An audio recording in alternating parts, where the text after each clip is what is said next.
सत्साही बच्चों, परमात्मा की पुण्य आत्माओं,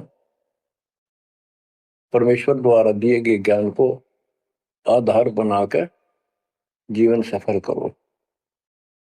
इसमें सबसे पहला काम है कि पतिव्रता पद पर आना होगा,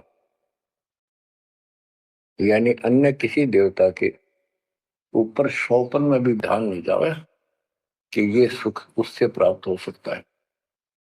दास देखता है, सार नाम ले लिया, एक परंपरा बना ली, सार नाम लेना है, झूठ साच बोल गए, सार नाम ले लिया और फिर इन्हों के फायदा नहीं हुआ, झाड़े लुहान चले गए, झाड़ा लगवाया, ज्योतिष दिखाया, हाथ दिखाया।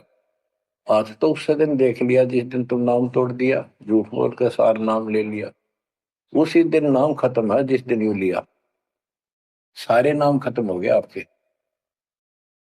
तो परमात्मा पाने के लिए सच्चे सुच्चे हो, क्योंकि आपने सच्चे सुच्चे घर जाना है। अपनी आत्मा को इतना निर्मल करो ताकि वो हमें स्वीकार कर ले। बच्चों,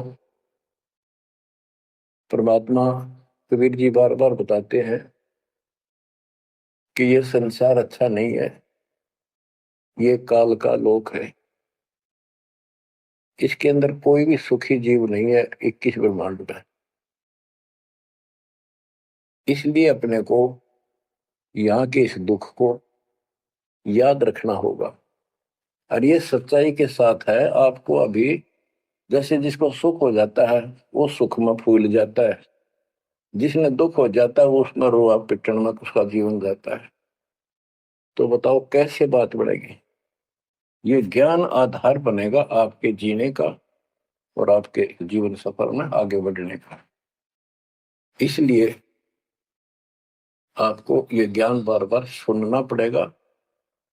आप ना तो सत्संग सुनते, पता लगा मैंने, क्योंकि जो पुराने हैं वो तो ये सोच चुके हैं हमने सारा ज्ञान हो गया, और औरों को समझाने में लग जाते हैं। अच्छी बात है, औरों को भी समझाओ, ये तो बहुत अच्छी बात है, लेकिन समझाने का अर्थ है उसमें अपने ऊपर भी लागू रखे उस काम को, उन बातों को स्वयं भी फॉलो करे। तो मुद्दास देख रहा अगर ये फॉलो करते तो सार नाम लेकर नाम खंड नहीं करते। तो इसलिए फॉलो करो ये ज्ञान जो आज आपके ऊपर परमात्मा ने या डायरी कृपा की। आप ज्ञान वही है जो पहले आपको हजारों सत्संग करके सुना रखा, और वो रिकॉर्ड हो चुका है, उसके वीडियो ऑडियो बन चुके हैं, उनमें आप सुन सकते हो। तो अब फिर नए सिरे से क्यों सुनवाना पड़ा आपको?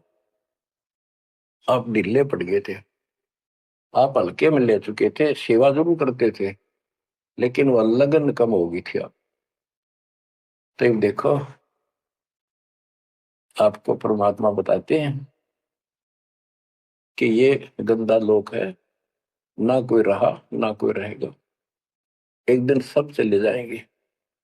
ये अवतार अलग चले गए, जिनको राम और कृष्ण को भगवान मानते थे सारे मर मर गए।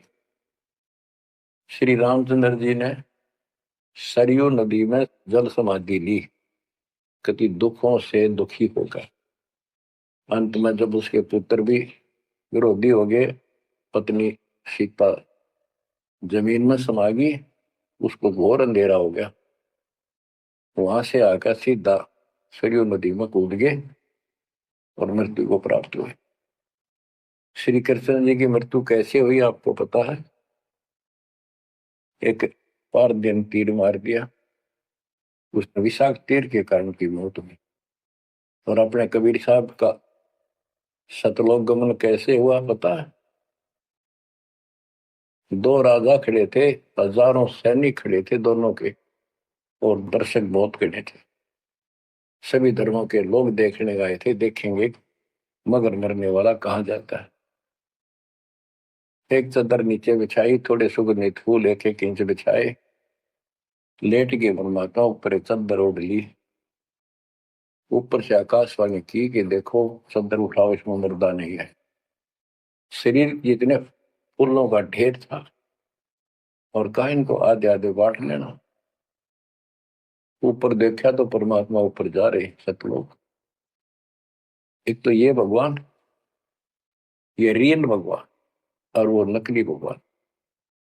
वो हम मान रहे थे भगवान है, वो भगवान है नहीं, परमात्मा नहीं है। तो क्या बताते हैं गरीबदास जी, कहते हैं ये सारा नकली सांग है। माया आदि कीनी चतुराई, झूठी बाजी पिंड दिखाई, ताका प्रतिबिंब डारा है। सतलोक में सब सुख है, अविनाशी शरीर है, अमर शरीर है। भगवान तो अमर है ही, वहां रहने वाले भी सारे अमर हैं। ना वहां वर्ग अवस्था है, और ना कोई कष्ट, ना रोग, ना शोक है। तो बच्चों, यहाँ कैसा हाल कर रखा हमारा, हमें ज्ञान नहीं पूरा, तो उसके लिए हमने कुछ मर्यादा बनाई है परमात्मा के ज्ञानाधार पे, उनका पालन करो।